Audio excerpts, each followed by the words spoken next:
نجتمع اليوم مجلس إدارة النقابة العامة للفلاحين ونقباء المحافظات، وبعتبره الاجتماع الأول بعد وفاة المرحوم محمد عبد الستار الأمين العام، على أساس استعراض وطرح المشاكل الخاصة بالفلاحين داخل جمهورية مصر العربية.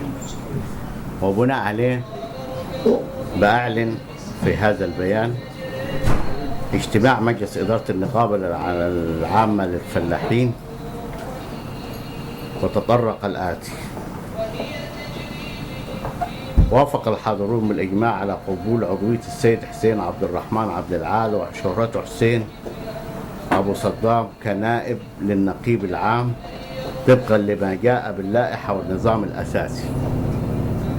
وافق المجلس على تحديد اختصاصات لنواب النقيب العام لقطاعات جنوب الصعيد ووسط الصعيد وشمال الصعيد وجنوب الدلتا ووسط الدلتا وشرق الدلتا، على أن يتم عمل إشراف عليهم من قبل النائب النقيب للوجه البحري ونائب النقيب للوجه القبلي.